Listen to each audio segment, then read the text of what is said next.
Hi, this is a continuation of my experience with the Ontario Bar exam. I do have a video giving an introduction. This one specifically is about the readings and how to organize your time. So initially the first step that I did was to print out calendars and to count the number of pages that I had to read in total. And then I went through my calendar. Also, I'll show you what I have. I went through my calendar and I marked off the days that I knew I was busy and that I would not be able to study. So as you can see, I have certain days where I decided to take a break, or I knew that I had other commitments, wedding, graduation, or just simply days off. I found that I was a lot more productive if I gave myself one day a week off. Now you can choose how you do that. Obviously, you can choose not to take breaks, which means that you'll have less to read or less to do per day, or you can choose one day off, or you can take 2 days off, or do half days some days of the week. Again, it's really up to you. However, I want to make it clear that it is doable to get through all the material and to even practice and to review, even having taken days off. I took the first week. So the material is released for the June exam 8 weeks prior to the exam. You don't get the material any sooner. And the first week I had scheduled my graduation trip and I was not available to study. So I had 7 weeks left to study for both exams. And I just did the math, and based on the number of days that I had available, I had to read 52 pages per day. Now again, as I said before, that number will vary depending on your schedule and your own commitments and how much time you decide to take off. But the important thing is to stick to your schedule. Obviously, there are times where things will come up that are unexpected, or there are days where really you just can't get through the material. But the important thing is to make sure that you catch up within the next day or two within that week, rather than continuously falling behind, because it's just the nature of the bar exam. Being behind will just add extra stress on top of everything else that's going on during those 7 to 8 weeks. Then what I did after I figured out how many pages per day I had to read, I went through the material and I wrote down how many pages each section is. So I have the solicitor and the barrister and every single area of law that the exam covers, and I wrote from which page to which page and in total how many pages there are. And based on this, I decided when I'm studying for what. Now, the bar exam in June, at least, I can speak for that, is 2 weeks apart, the Barrister and Solicitor exam, which means that it's better to start for reading for the second exam before the first exam has happened, because you have more time. You have the about 5 weeks or 6 weeks, depending on when you start, before the first exam that you have the material, and then another 2 weeks after the first exam and before the second one. So if you do, for example, the 52 pages per day, then you will definitely be able to get through some of the material, actually the majority of the material, before the first exam even happens. And again, because you take your material into the exam with you, you don't need to be concerned so much about, forgetting what the material includes and the actual content.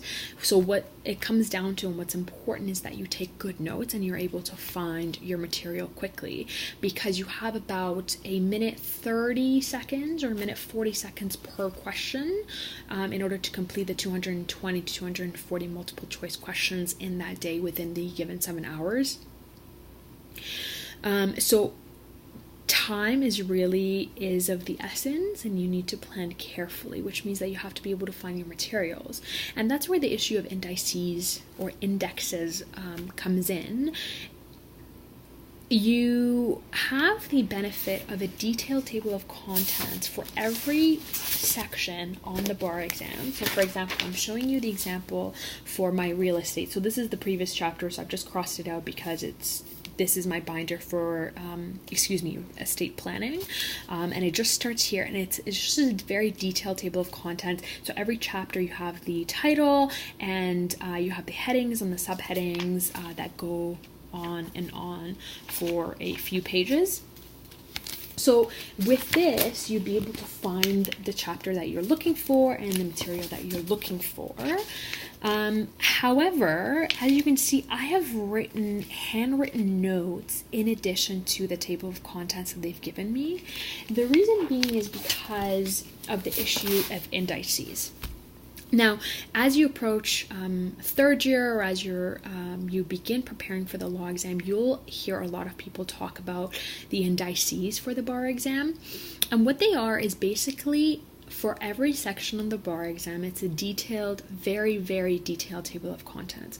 And when I say very detailed, I mean for both exams combined, it's about 500 pages of just the indices alone, on top of the about 2,000 pages of material. And it will alphabetize every case and every keyword and chapter and topic that is included in the material, and it's intended to help you find the material easier. With the indices, you have the option of creating your own, which means probably getting the one from the previous year, because the page numbers change every year, perhaps getting one from previous years or starting one from blank, and going through the material and writing the keywords and the case names and the topics and the things that you think will help you down, and putting the page number beside it. And on the day of the exam and when you're practicing, you would be able to find the material very quickly. The other option is to just rely on the table of contents that I showed you, which comes with the material. It's supplied by the Law Society, and it's not as detailed as the indices are. And some people choose indices exactly for that reason. Now, with indices, again, you have the option of creating your own, in which case, if you do decide to create your own, because of the sheer amount of material, it's highly recommended that you get into indices groups and work together in order to create the indices, and just divide up the work. But that does mean that you do have to make sure that you're in a group of individuals who you trust, the quality of the work, and who will be able to create the material by the deadline. The other option is to purchase indices. There are a few companies that do sell indices, so you can do that. There's another company that has an indices database, and the database is just indices created by other students, and they do not have any guarantee as to the accuracy of the information, and this is part of their disclosure. I haven't used their indices, so I can't speak to the accuracy. So this is again part of you navigating the bar exam and finding what is useful in terms of the material and resources that you will have with you. Personally, I decided not to use indices, and I solely relied on the detailed table of contents that is provided in the material. And I found it that more or less it was intuitive. Sometimes certain issues and certain topics are mentioned in more than one place.